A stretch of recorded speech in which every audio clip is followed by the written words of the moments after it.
Welcome to BBC London with me, Alison Earle. It's one of London's historic pedestrian walkways built beneath the Thames connecting Cutty Sark with the Isle of Dogs. But a broken lift at one end of the Greenwich foot tunnel means many have been unable to use it since May. Well, a campaign group is now calling for urgent action as they say thousands are being cut off. Jessica Ure has the story. Over 100 years old, this Grade 2 listed foot tunnel is a vital link connecting two sides of the Thames. On the south side, the lift takes you down into the tunnel. Then there's a walk under the river. But as you reach the north side, the only way out is up 87 stairs. We're quite fortunate, obviously we're strong enough to be able to carry a pushchair and a child down the stairs, but a lot of people that aren't able to do that, or perhaps are single parents or even disabled, are not able to do that themselves.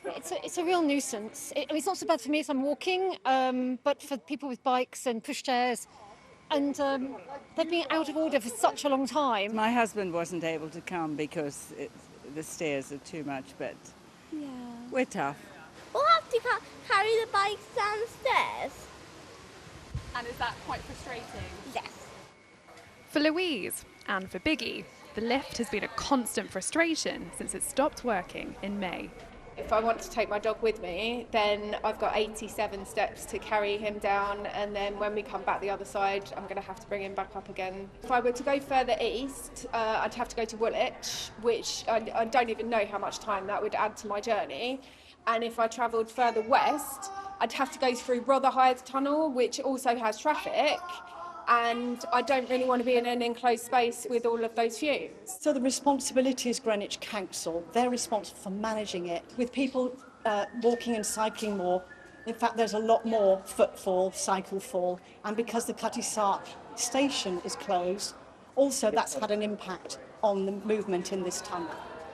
The council have apologised, saying the lift parts are specially made, but they will be carrying out the repairs. A step in the right direction, but still no date for its reopening. Jessica Ure, BBC London. Police have released a picture of a man they want to speak to after two stabbings on the Underground within 24 hours. The attacks at Oxford Circus Station happened at 3:40 on Saturday morning and in the early hours of this morning. A 23-year-old man and a 41-year-old man were taken to hospital. No arrests have been made. The charge for using the Dartford crossing for car drivers is going up by £1 tomorrow morning to £3.50. It's used by an average of more than 150,000 vehicles on the M25 every day. The Department for Transport says journeys made between 10 at night and 6 in the morning will continue to be free. Now, 200 artists, dozens of blank walls and 3 days to make them over. That's the idea behind Southend City Jam, the UK's largest street art festival. Stuart Woodward went to take a look. It's Southend, but not as you know it. The city has been transformed as dozens of murals and stunning artwork have taken over. It's everywhere you look, from residential buildings to the side of a shopping centre. Now in its fourth year, it's one of the biggest events of its kind in Europe, with more than 250 artists coming here from all over the globe to showcase their talents. Honestly, I think that this is one of the best organized because it's really difficult to having so many people at the same time painting in such a small city. I was very blown away of what the Southend artists had to offer, and it just blew my mind. The BBC understands the festival, which has been put on by Southend-on-Sea City Council with the help of local businesses, is worth more than £4 million to the local economy. We have people stop us in the street and say, that mural made me smile, or that really cheers me up in the morning when I get my coffee. And so it just livens the place up. It's good for local business, and yeah, any city that's rich in culture, the people are generally more happy. The artists will wrap up with all of their artwork remaining on display for the next couple of weeks. Some of the biggest pieces could remain in place for much longer. Stuart Woodward, BBC London.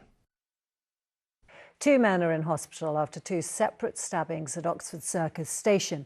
Police want to speak to this man in connection with the incidents. In the early hours of this morning, a 41-year-old man was found with stab wounds. Yesterday, a 23-year-old man was also stabbed at the station. 4 people have been arrested after a protest in Canary Wharf shopping centre where a police officer was punched in the face. The clash came after an earlier peaceful anti-asylum demonstration and counter-protest on the Isle of Dogs. Later, some protesters moved to Canary Wharf, where a small group became aggressive towards police. Actor Jude Law has joined hundreds of residents opposing plans for flats to be built at Blachheath Station car park. The A-lister is among those saying the modern housing block won't be in keeping with Blachheath Village Conservation Area, as Rosie Barnett reports. This is what Sundays in Blachheath have looked like for 25 years. Thousands flocking to the weekly farmers market to stock up on fresh produce and a dose of community spirit. Hello, Sonny. Hello, how are you? I'm well, thanks. How are you? But locals say all this could be under threat with new developments proposed for the land. What's currently a 160-space car park would become 3 multi-storey housing blocks, creating 45 new homes. Now, hundreds of residents and traders have teamed up to stop that from happening. One, we end up with overdevelopment within our environment, which sets the wrong precedent. Secondly, we lose this market, which, as you can see, is building and building and is a remarkably successful enterprise. And we end up with something much diminished, which nobody will want. Even celebs have joined the campaign, with Hollywood star Jude Law saying this plan does not answer housing needs. Instead, it will enforce a strain on a wonderful old village that deserves our protection. Jude Law went to my daughter's primary school, which is the end of the car park. He knows as a child what it was like to play in Year 1's playground. He doesn't want a 5-storey block of flats directly over the playground. Keith Bennett has had a stall at the market for 22 years. For him, the community aren't just his customers, but his family. I've got people who come here, a young couple who a few years ago announced they're getting married. I congratulated them on it and was told that if I didn't come to their wedding, they weren't getting married. And obviously, if the market doesn't survive, then I've got to find another way of earning a living. But more than that, I mean, I'll lose all my friends that I've built over those 20-odd years here.